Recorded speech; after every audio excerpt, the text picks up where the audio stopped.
नमस्कार प्रेक्षकांनो, आजच्या एपिसोडमध्ये इथे आता अर्णवला रूममध्ये नेण्यासाठी ईश्वरीने युक्ती शोधून काढलेली असते. ईश्वरी अर्णवला म्हणत असते की सर प्लीज चला ना घरामध्ये, आपल्याला सिक्रेट टास्क करायचं आहे ना. कुणालाही काहीही न कळता तुम्हाला रूममध्ये जायचं आहे. हा तुम्हाला दिलेला टास्क आहे सर, पण त्याच्याबद्दल कुणाला काही कळायला नको हां. तेव्हा इथे अर्णव म्हणतो, हो बरोबर बोलतेस तू, कुणाला काही कळायला नको. मग ही चेअर आहे ना, ती जागेवरती नेऊन ठेव, नाहीतर सकाळी जर कुणी बघितली तर सगळ्यांना कळेल ना की आपण काहीतरी सिक्रेट टास्क खेळत होतो. तेव्हा इथे ईश्वरी म्हणते, हो बरं ठीक आहे, ठेवते मी. अर्णव म्हणतो, तू नाही ठेवायची, मी असताना तू काय काम नाही करायचं. आणि अर्णव स्वतः ती चेअर उचलतो आणि तिला टेबलच्या जवळ नेऊन ठेवतो. त्यानंतर प्रेक्षकांनो, इथे आता आकाश फोनवरती बोलत असतो, ते सुद्धा नम्रताजवळ. नम्रता आणि आकाश दोघेजण एकमेकांबरोबर छान गप्पा मारत असतात. तेव्हा वल्लरी म्हणत असते की हा कुणाबरोबर तरी गुलू गुलू बोलतोय हे नक्की. मला तर वाटतंय ती ईश्वरीची बहीण नम्रता आहे ना, तिच्याबरोबर बोलत असेल आकाश, त्या भिकारड्या मुलीबरोबर. त्यानंतर प्रेक्षकांनो, इथे ईश्वरी आणि अर्णव दोघेजण आता घरामध्ये एंट्री घेतात. आणि तेवढ्यात प्रेक्षकांनो, इथे आता वल्लरी पडायचं नाटक करते. तेव्हा इथे आकाश म्हणतो की ममा, अगं काय झालं तुला. तेव्हा फोनवरती नम्रता त्याचा आवाज ऐकते आणि म्हणते, काय झालं, काय झालं आकाश सर, सगळं काही ठीक आहे ना. तेव्हा इथे वल्लरीने पडायचं नाटक केलेलं असतं, कारण इथे आकाशला फोनवरती बोलण्यापासून तिला अडवायचं असतं. तेव्हा आकाश म्हणतो, ममा तू इथे काय करतेस आणि कशी पडलीस तू, तुला सांगितलं होतं ना रूममधून बाहेर येऊ नको म्हणून. चल आता रूममध्ये चल आणि पुन्हा बाहेर येऊ नकोस. तेव्हा वल्लरी म्हणते, तू नाही मला शिकवायचा, मी कधी बाहेर यायचं आणि कधी आतमध्ये जायचं तू नाही मला सांगायचं. तेव्हा आकाश म्हणतो, बरं बरं ठीक आहे मम्मा, चल आता चल आतमध्ये चल. आणि तो इथे जे नम्रताबरोबर बोलत असतो, फोन ठेवून देतो आणि आपल्या मम्माला घेऊन तिच्या रूममध्ये जातो. तेव्हा प्रेक्षकांनो, वल्लरी आणि आकाश गेल्यानंतर ईश्वरी अर्णवला पुन्हा रूममध्ये घेऊन जाण्यासाठी येते. तेव्हा इथे अर्णवने वल्लरीला पडताना बघितलेलं असतं. तो सारखा ईश्वरीला म्हणत असतो, मामी पडली, मामी पडली. तेव्हा ईश्वरी म्हणत असते, सर गप्प बसा ना आता, चला ना रूममध्ये जाऊया ना.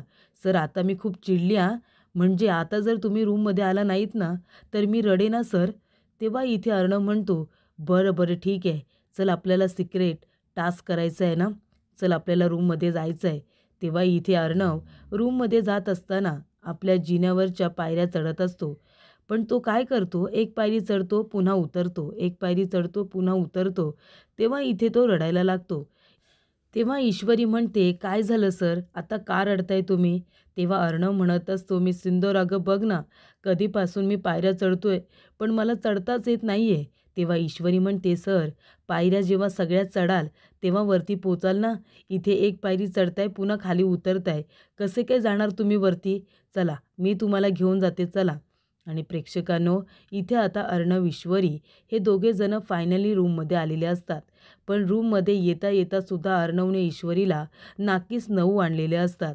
तो रूममध्ये यायला काही तयारच नसतो, इकडे तिकडे लपून बसत असतो. त्यानंतर ईश्वरीला त्रास देत असतो आणि त्याचबरोबर खूप हसत असतो. तेव्हा इथे ईश्वरीला आता अर्णव इथे नक्की वेड्यासारखा का वागतोय आणि कशा पद्धतीने ओरडतोय या गोष्टी कुणालाही कळू द्यायच्या नसतात, जेणेकरून कुणी त्याच्यावरती हसू नये म्हणून. म्हणून तिने सगळ्यांपासून लपून छपून अर्णवला रूममध्ये आणलेलं असतं. तेव्हा प्रेक्षकांनो, रूममध्ये आल्यानंतर ईश्वरी म्हणते, सर आता शांतपणे बसा इथे आणि झोपा शांतपणे. अर्णव म्हणतो, अजिबात नाही, सिक्रेट टास्क पूर्ण केला ना, रूममध्ये आलो की नाही, मग आता एक काम करायचं, उरलेली सगळी मज्जा करायची. तू म्हणाली होतीस ना मी सिंदूर, आपण मज्जा करायची आहे म्हणून. तेव्हा ईश्वरी म्हणते, हो मी म्हणाले होते ना, पण आता कुठलीही मज्जा करायची नाही आहे. आता मी खूप थकले सर, तुम्ही पण थकलाय आणि दिवसभर मी सुद्धा थकले. त्यामुळे आता गप्प अंगावरती पांघरून घ्यायचं आणि शांतपणे झोपायचं सर. अजिबात दंगा नको आहे मला आता. आतापर्यंत मी तुमचं खूप वागणं हे वेड्यासारखं सहन केलं, पण आता माझ्यामध्ये ताकद नाही आहे. मी खूप थकली आहे सर, मला आराम करायचा आहे, कळलं तुम्हाला. तेव्हा इथे ईश्वरी अर्णवला आता चांगलंच ओरडून सांगते की गप्पपणे आराम करा म्हणून. तेव्हा इथे अर्णव आता गप्प बसतो आणि गणूबाप्पा जवळ जाऊन उभा राहतो आणि म्हणत असतो, बघितलंत गणूबाप्पा, इथे मगाशी मी सिंदूर मला म्हणाली होती की आपण येऊन मज्जा करायची म्हणून, पण ती आता मज्जा करत नाही आहे. ती मला ओरडते आणि मला झोपायला सांगते. ती खोटं बोलली माझ्याशी. बघा तुम्ही तिच्याकडे.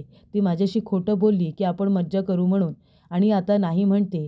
मला हे अजिबात आवडलेलं नाही आहे सिंदूर. खोटं बोललीस तू माझ्याशी. तेव्हा ईश्वरी म्हणते, सर सर प्लीज ऐकून घ्या. हे बघा सर, आता दिवसभर तुम्हीसुद्धा बाहेर होतात आणि मीसुद्धा बाहेर होते ना. खूप थकली आहे सर. आपण मज्जा करू ना. मज्जा करू, पण आपण उद्या मजा करू. ठीक आहे, चालेल? आज नाही. आज आपण शांतपणे झोपायचं. अजून एनर्जी आपण इथे आपल्या अंगामध्ये आणायची आणि मग उद्या आपण छान मज्जा करायची सर. तुम्ही नको काळजी करू. आपण उद्या मज्जा करायची आहे सर. अर्णव म्हणतो, नाही नाही, तू प्रॉमिस केलेलंस, तू प्रॉमिस तोडलंस. तेव्हा ईश्वरी म्हणते, सर हे बघा, आधीच तुम्हाला सांभाळता सांभाळता माझ्या नाकीस 9 आलेस सर. आता मला एनर्जीच नाही आहे इथे मज्जा करायची आणि हसवायची, तुमचा आगाऊपणा सहन करायची. तेव्हा मी तुम्हाला सांगते ना, आपण उद्या छान मज्जा करायची, पण आज नाही सर. आज तुम्ही शांतपणे झोपा, मग तुम्हाला ताकद येईल ना अजून आरडाओरडा करायला. म्हणून आता शांतपणे झोपा सर. चला या. तेव्हा प्रेक्षकांनो, इथे आता अर्णवला आपल्या आईची आठवण येते. अर्णव आता शांतपणे जेव्हा इथे बसतो तेव्हा तो म्हणत असतो की सिंदूर, तुला माहिती आहे का आता काय झालं? तेव्हा ईश्वरी म्हणते, काय झालं सर? का उदास झाला आहे? तेव्हा अर्णव म्हणतो, कारण मला माझ्या आईची आठवण आली आहे. माझी आईसुद्धा ना सेम तुझ्यासारखंच बोलायची, तुझ्यासारखंच मला समजावून सांगायची. तेव्हा मला माझ्या आईची आता खूप आठवण आली. एक काम कर ना सिंदूर, तू मला आईसारखं इथे थोपटून झोपव ना. माझी आई जशी मला थोपटून झोपवायची ना, तसं तूही माझ्यासाठी अंगाई म्हण. आणि तो स्वतः जाता इथे सोप्याला डोकं लावतो आणि हाताने ठोपटत म्हणत असतो की निंबोणीच्या झाडामागे चंद्र झोपला ग बाई. तेव्हा प्रेक्षकांनो, लगेच इथे ईश्वरी आता दुसरं कडवं बोलायला घेते आणि त्याच्यामध्ये ती म्हणत असते, गाय झोपली गोठ्यात घरट्यात चिऊताई. आणि मग ती पुढे आता असणारी अंगाई तिने छानपणे आता अर्णवसाठी गायलेली असते. अर्णव तेव्हा तिने जेव्हा गाणं म्हणायला सुरुवात केलेली असते तेव्हाच तिच्या मांडीवरती तो डोकं ठेवून देतो, कारण ईश्वरी त्याच्यासाठी खूप छान अशी आता अंगाई म्हणत असते आणि त्याला झोपवत असते. तेव्हा इथे एवढा मोठा बेड सोडून इथे ईश्वरी आणि अर्णव दोघेजणं त्या सोफ्यावरतीच आता बसलेले असतात. आणि तेव्हा इथे अर्णव इतका थकलेला असतो की ईश्वरीने डोक्यावरती हात फिरवताच तो शांतपणे झोपलेला असतो. तेव्हा प्रेक्षकांनो, इथे आता ईश्वरी इमोशनल झालेली असते. अर्णवला आपल्या आईची आठवण येते, तेव्हा ईश्वरीला तिची म्हणजे सुप्रियाची आठवण येते आणि त्यामुळे इथे आता ईश्वरीसुद्धा इमोशनल झालेली असते. पण अर्णवच्या समोर ती जास्त इमोशनल होत नाही, कारण ती अर्णवला आता सांभाळत असते. इथे आता ईश्वरी आणि अर्णव दोघेजणं शांतपणे झोपलेले असतात. तेव्हा इथे अर्णवला जाग येते. त्यानंतर तो इकडे तिकडे आजूबाजूला बघतो तर त्याला ईश्वरी कुठेही दिसत नाही. ईश्वरी आता तिथून निघून गेलेली असते. तेव्हा अर्णव म्हणत असतो की मी सोफ्यावरती कसं काय आलो? सोफ्यावरती काय करत होतो मी? तेव्हा अर्णव ईश्वरीला आवाज देत असतो. तो म्हणत असतो, मी सिंदूर, कुठे आहेस तू? मी सिंदूर. आणि तो आता उठून इकडे तिकडे तिला शोधत असतो. अर्णवचं डोकं जड झालेलं असतं, कारण त्याने ज्या पद्धतीने इथे लावण्याला जे काही वाटलं ते तिने कॉफीमधून त्याला प्यायला दिलेलं असतं आणि त्यामुळे इथे अर्णवचं डोकं जड झालेलं असतं. तेव्हा इथे अर्णव आता मी सिंदूर, मी सिंदूर असं वरडत येतो.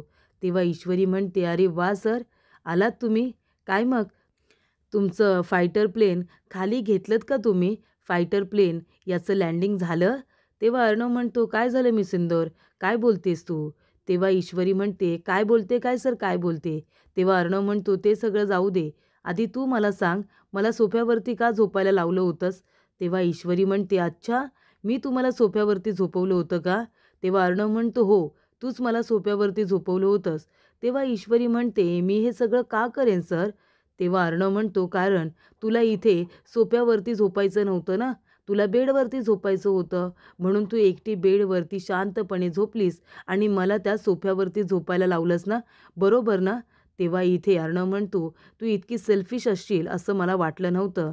तेव्हा ईश्वरी म्हणते, अच्छा, म्हणजे मला बेडवरती झोपायचं होतं म्हणून मी तुम्हाला सोफ्यावरती झोपायला सांगितलं.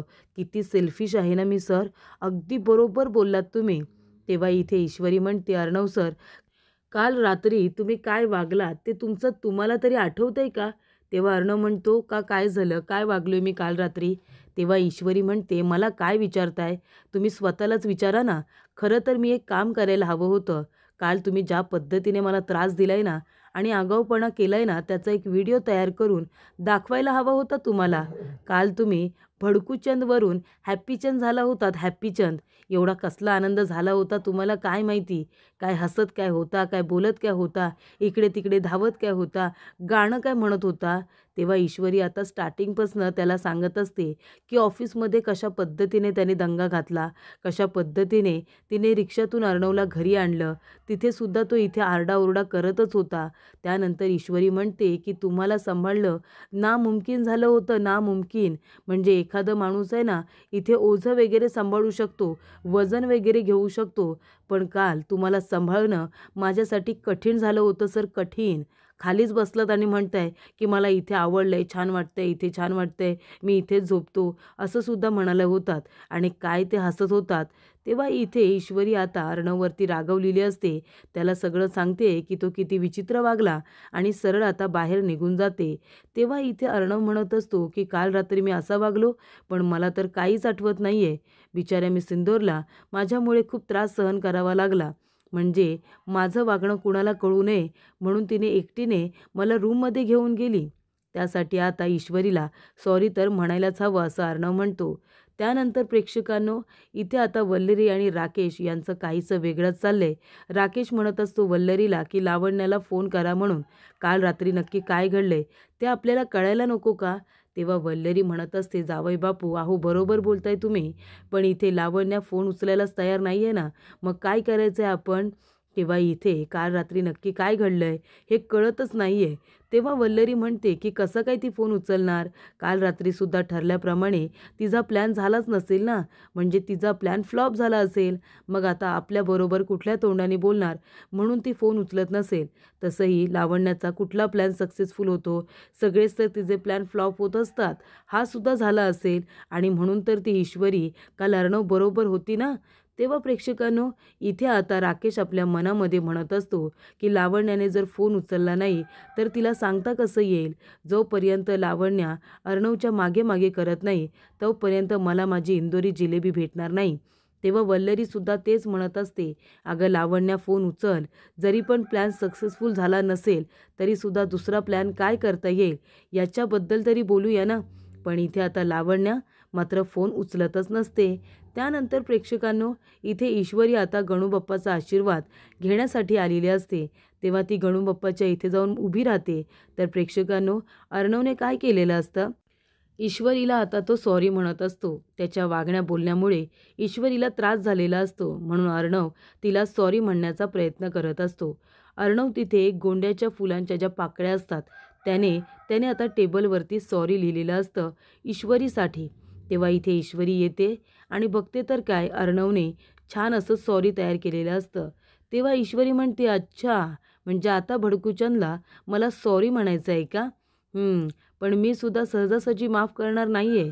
काल रात्री तुम्ही जे काही वागलात ना, त्यानंतर मी तुम्हाला लगेच माफ करणार नाही आणि सॉरी म्हणायचं आहे. मग तोंडाने सॉरी म्हणायला काय झाले? मला इथे लिहून वगैरे सॉरी का म्हणतायत? नाही, नाही. भडकूचंदचा इगो आड येत असेल ना, इगो आड येत असेल. सॉरी त्यांना म्हणताच येणार नाही. तेव्हा ईश्वरी म्हणते, जाऊ दे, मी पण बोलणार नाही आहे.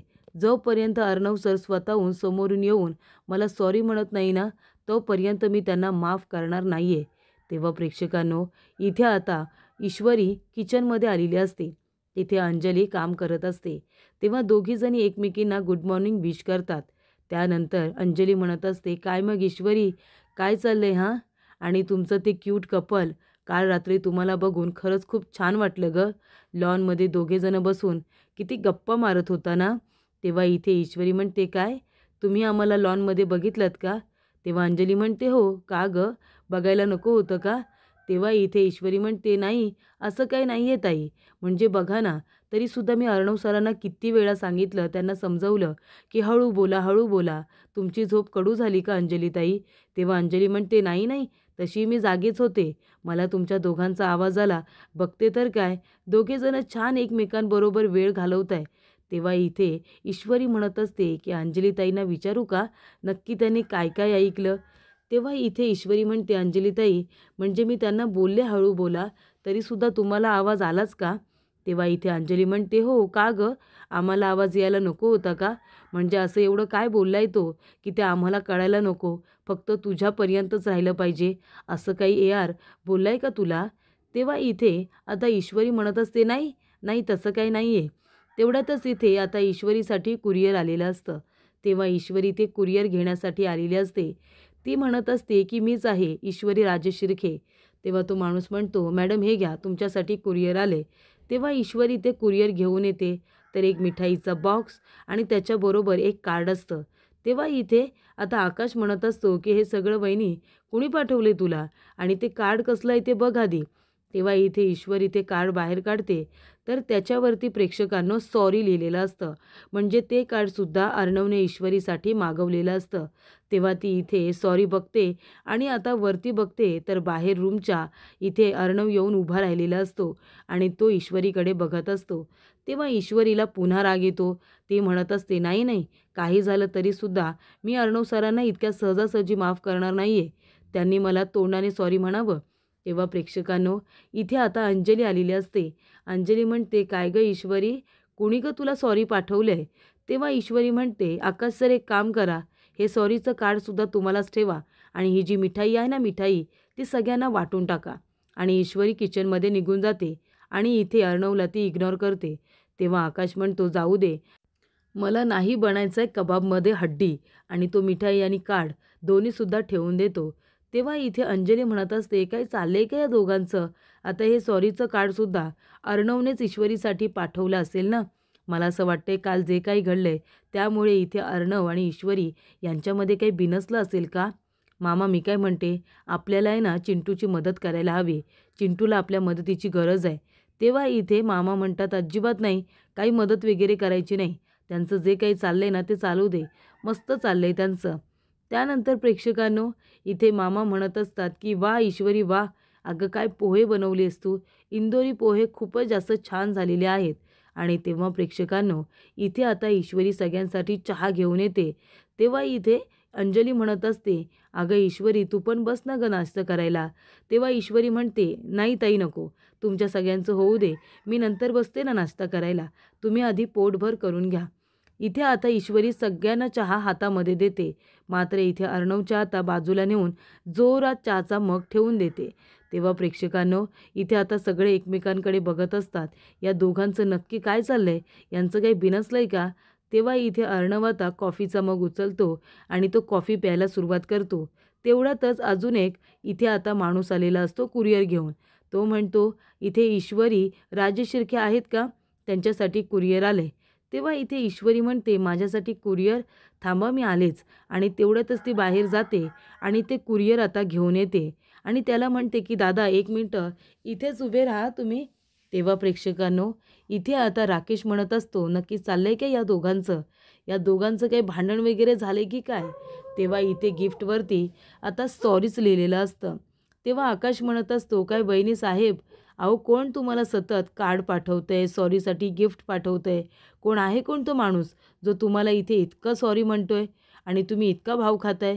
तेव्हा इथे ईश्वरी आता गप्पच बसते. तेव्हा अंजली म्हणत असते, अगं ईश्वरी, छान गिफ्ट आहे की, उघडून बघ त्याच्यामध्ये काय आहे ते. तेव्हा ईश्वरी म्हणते, नाही, नाही ताई, मी त्या कुरिअरवाल्याला सुद्धा थांबून घेतलंय. कारण का, तर हे गिफ्ट मला ज्या व्यक्तीने पाठवले ना त्याला मला परत करायचं आहे. मला नकोय कुणाचं काही, असं ईश्वरी म्हणत असते. तेव्हा इथे ईश्वरीने आणलेलं गिफ्ट ती आता अर्णवलाच परत करणार असते. पण ॲड्रेस वगैरे पुन्हा तिने नवीन टाकलेला असतो आणि त्यामुळे प्रेक्षकांनो इथे आता अर्णवला कळलेलं असतं की ईश्वरीला आता तोंडाने सॉरी म्हणावं लागणार आहे. तेव्हा पुढील भागामध्ये अर्णव येतो आणि ईश्वरीला म्हणत असतो की सॉरी सॉरी मिस इंदौर. तेव्हा ईश्वरी म्हणते, सर एक सॉरी बोलायला किती उशीर लावला तो तुम्ही. एक सॉरी शब्द तुमच्या तोंडातून बाहेर पडत नव्हता का? आणि काय झालं काय होतं तुम्हाला? इतकं विचित्र का वागत होता? तेव्हा अर्णव म्हणतो, मलाच आठवत नाही आहे मी नक्की काय वागत होतो ते. खरंच सांगतोय मी. मी ऑफिसमध्ये काम करत बसलो होतो. तेवढ्यातच तिथे लावण्य माझ्यासाठी कॉफी घेऊन आली. मी कॉफी प्यायलो आणि नंतर काय झालं मला कळलं नाही. तेव्हा ईश्वरी म्हणते, अच्छा म्हणजे या सगळ्याच्या मागे ती लावण्य मॅडम आहे तर.